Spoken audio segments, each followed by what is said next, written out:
Hello everyone, আজ আপনাদের সঙ্গে শেয়ার করব একটা ছোট্ট আনপ্ল্যান্ড শপিং ব্লগ। বাবার রিটায়ারমেন্টের ঠিক আগেই একদিন দুপুরবেলা আমি আর মা প্ল্যান করলাম যে বাবাকে কিছু একটা গিফট করব। তো কিছু না ভেবেই সোজা চলে এসেছিলাম ওয়েস্ট সাইডে। এইটা স্টেটসম্যানে হওয়া নতুন ওয়েস্ট সাইডটা ভীষণ বড় আর প্রচুর কালেকশন এইখানে। তাই কিছু না ভেবেই চলে এসে দেখি এইখানে চলছে সেল। আর দেখলাম ওনাদের কিছু দারুণ দারুণ ব্যাগসের কালেকশনও রয়েছে। তাই আমি আর মা ঢুকেই এই ব্যাগসের দিকে ছুটে এলাম, কারণ প্রথমেই চোখ পড়লো এই ব্যাগগুলোর দিকে। আমি আর মা ব্যাগগুলো দেখতে দেখতে ঠিক করলাম আগে যেই কাজটার জন্য এসেছি সেইটা করা যাক। বাবার জন্য আগে যেইগুলো নেওয়ার সেইগুলো চুজ করে নিই, তারপর না হয় আমরা ব্যাগগুলো দেখবো। বাবা যেহেতু নিয়মিত মর্নিং ওয়াক যায়, তাই মায়ের ইচ্ছে ছিল মর্নিং ওয়াকে পরে যেতে পারবে এমন কিছু সেট গিফট করার। তবে এইখানে কোয়ালিটিগুলো তেমন ভালো লাগছিল না। মানে কোয়ালিটি এমনিতে ভালো, কিন্তু মা চাইছিল যাতে একটু কটন বেস হয়, কিন্তু এইগুলো কোনোটাই সেটা ছিল না। তাই মা একটু কনফিউজড হয়ে গিয়েছিল যে আর কি নেওয়া যেতে পারে। তাই অগত্যা আমরা কিছু না ভেবেই চলে এলাম শার্টের সেকশনে, কারণ শার্ট প্যান্ট তো বাবা পরেই। তাই ঠিক করলাম যে শার্টই নেব। আর এসে এই দুটো শার্টের মধ্যে আমরা দুজনেই ভীষণ কনফিউজড হয়ে গেছিলাম। ফাইনালি এই লেফট সাইডের বক্স চেকটাই আমরা ফাইনাল করেছিলাম। কিন্তু মায়ের দেখলাম দুটোই বেশ পছন্দ, তাই আবারও একবার ভেবে দেখছিলাম, কিন্তু লাস্টে মাও বলল থাক, ওই বক্স চেকটাই বেশি ভালো লাগছে। তারপর আমার চোখে পড়লো দুটো টপ। এই দুটো টপ আমার বেশ পছন্দ হয়েছিল, তবে তার থেকেও বেশি পছন্দ হয়েছিল এই ব্রাউন টপটা। তাই আমি ঠিক করলাম এই ব্রাউন টপটা আমি নিচ্ছি। এইটা আমার বেশ পছন্দ হয়েছিল।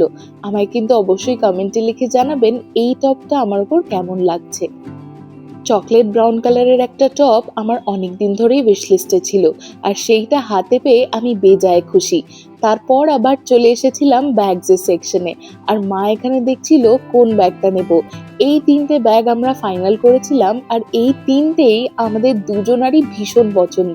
স্পেশালি এই সাদাটা আর এই যে কালোটা রয়েছে এইটা। তাই কিছু না বুঝতে পেরে আমি মাকে বললাম চলো তিনটেই ব্যাগ নিয়ে নিই। তো এই তিনটেই ব্যাগ নিয়ে আমার মা বেজায় খুশি। একটু চিন্তা করছিল নেব কি নেব না তিনটে ব্যাগ একসাথে, কিন্তু আমি বললাম নিয়ে নাও।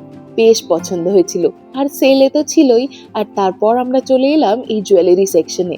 এনাদের জুয়েলারি কালেকশনও ভীষণ ভালো, আর কোয়ালিটিও তেমন ভালো।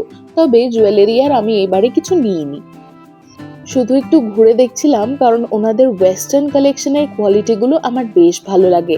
তারপর আমার পছন্দ হয়েছিল এই ব্রেসলেটটা। মাকে দেখালাম, মা বলল এই স্টোনস গুলো তেমন ভালো লাগছে না, তাই জন্য আর নিলাম না। এরপর আমরা বিলিং করে নিয়ে ওখান থেকে বেরিয়ে চলে এসেছিলাম স্প্ল্যানেডে। মায়ের আরো কয়েকটা কাজ ছিল, কিন্তু কি বলুন তো, স্প্ল্যানেডে এত ভিড় থাকে না সব সময়, একটু হাঁটা চলা যায় না। আপনারা হয়তো দেখে বুঝতেই পারছেন এইটা একটা ডিসেম্বর মাসের ব্লগ, কারণ সেই সময় ছিল দারুণ শীত, আর আমরা দুজনেই পরেছিলাম প্রচন্ড শীতের জিনিসপত্র।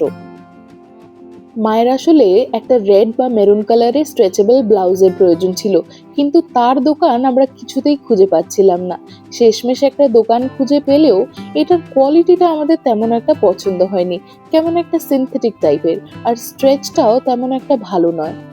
কিন্তু যেহেতু মায়ের এটা খুবই প্রয়োজন ছিল, তাই মা এই রেড কালারের ব্লাউজটাই আপাতত নিয়ে নিল। আর এইখানেই শেষ হলো আমাদের ছোট্ট শপিং ব্লগ।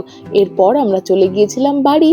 আজ তাহলে আসি, আবার আসবো নতুন আরেকটা ব্লগ নিয়ে। টাটা।